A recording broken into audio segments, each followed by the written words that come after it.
So Todd, what are the main reasons an organization becomes a PF? What I see is software companies, technology companies becoming payment facilitators because they want to take control of the entire process. So understanding that,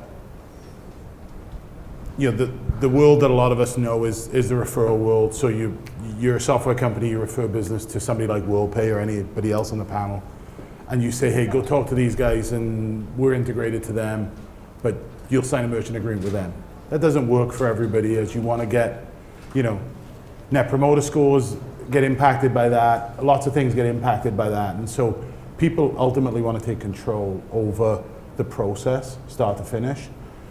That does come with some heavy lifting because involved in risk and compliance and all those things that come along. But that's the main reason I see is generally they want to control the process and the experience for their customers, their merchants.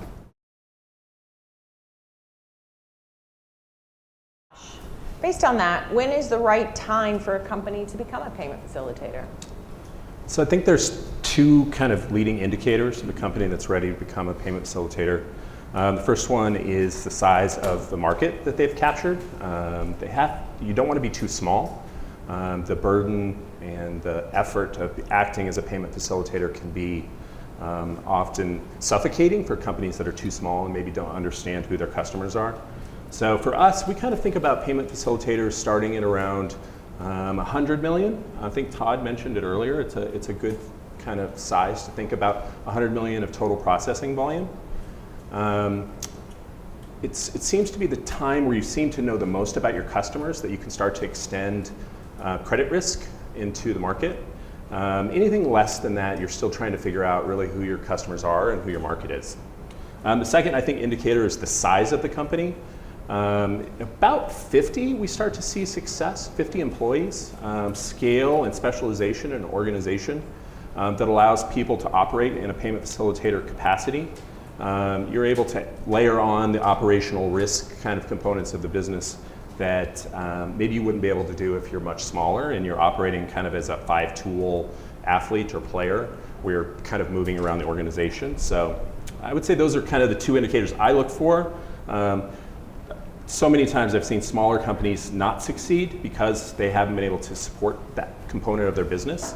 And the companies that are bigger than that often have troubles building kind of organizational consensus, how they're going to operate. And so anything I would say over $1 billion, you start to see companies that really are just too big to kind of migrate into the payment facilitator space. So that'd be kind of the window that I'd be thinking of.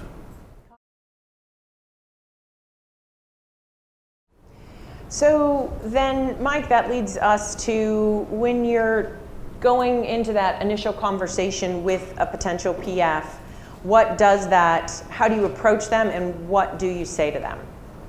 So the first thing I always start with, what are you trying to accomplish, right? Because there's reducing friction. That's a common one I think you alluded to, owning the process. There's splitting and moving money. Right? They need to do different things with the transaction. And then you've got branding considerations that are out there as well, right? So if there's a consumer-facing component on the payment facilitator side that's important, because at the end of the day, while you can, it sounds like Wells takes some buckets at 50 million, 100 million, and there's kind of some thresholds there. There's a lot of business opportunities that need those type of services that may not be at that point. And so on our side, we take a look at it and say, what are you trying to accomplish? And then we'll take a look and say, where are you in the maturation of your business? Because there's full liability, there's no liability, there's registration, and the ability for them to manage risk, or are we going to manage risk? So really trying to understand the business environment that they're in, the stage that they're at in their business, and then put them into different buckets. Because we get people all the time, I need to be a payment facilitator, I need to be one. And it's, do you need capabilities today and you need a path, or do you really need to be one? And then it comes down to, are you ready to be one?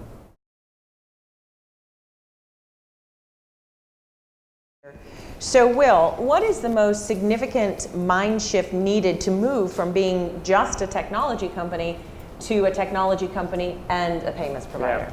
Now, I mentioned a little bit of that earlier, but I think the fundamental thing is there are so many different ways to approach this. There are different components. There are different ways to handle underwriting. There's different ways to handle your submerged application.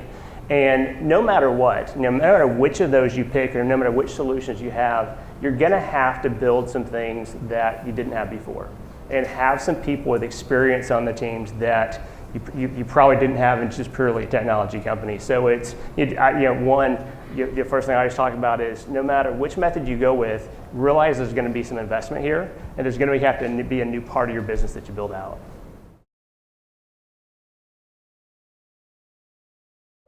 Is there a perfect vertical for payment facilitation?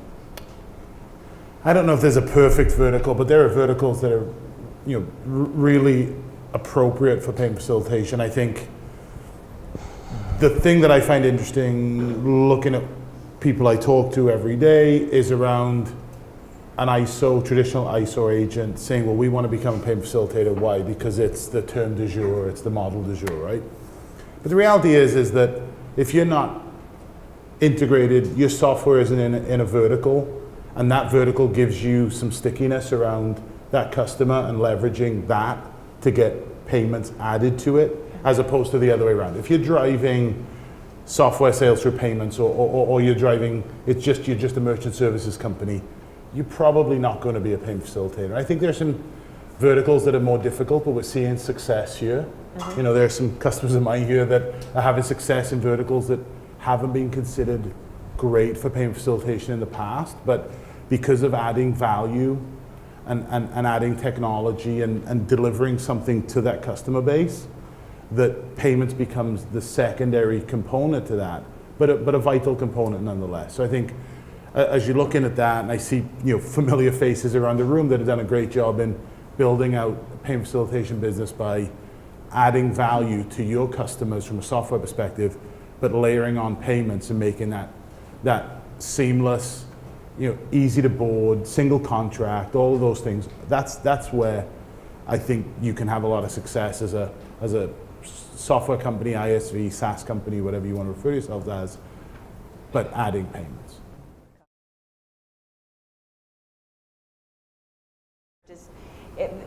What's the main message each of you wants to make sure that an ISV that wants to become a payment facilitator understands, either positive or a hurdle, just the main message that you want to get across being up here today to the ISVs out there? Yeah, hey, I'll jump in first. Know why you want to be a payment facilitator, right? Know that know exactly what the value to you of being what a payment facilitator is. We could all come up with great reasons that you should be one, but at the core, know the real purpose of the benefit it's going to have to your business and why your company wants to be one before you just jump in because it's a great word, a great phrase.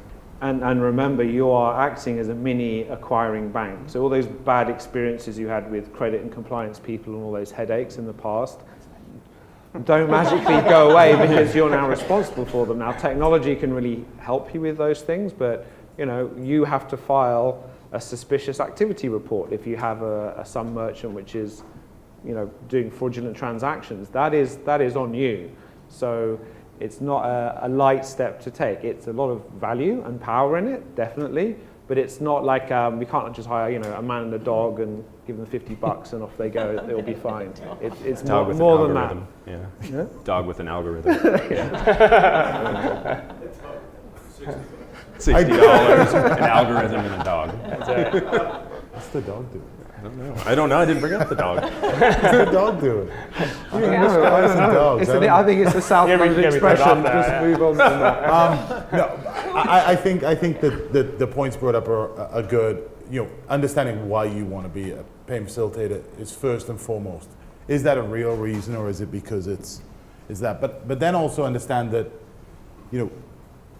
us as acquirers, as the sponsor banks, can support you. We are good advocates for you, but also there are good people like, we advise, hire a consultant, understand what you're getting yourself into, understand what it's going to take before you make that step, and understand that there are good technology providers, good tools out there to support you where there are gaps, And so just understand you've got to look at this holistically and look at what you're trying to accomplish, and do the acquirers, technology and everything else that's available, do they allow you to get where you want to be? Yeah, I think what I would say, you know, I would echo that same thing, but one of the things is if it sounds too good to be true, it probably is.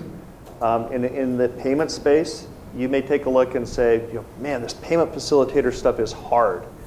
But I've got this guy over here, he's going to let me have one merchant account and do all of this stuff. Down the road, that will be a lot of pain. That will be more pain for you than doing the work up front the right way. So plan for some hard work. If it sounds too good to be true, ask more questions, and then buckle in for the ride. I think I have one left. Just make sure you're ready, right? Like make sure that your company is ready to take on the challenges and the opportunities that payment facilitation brings to you. It can bring enormous, rapid scale that is good and bad.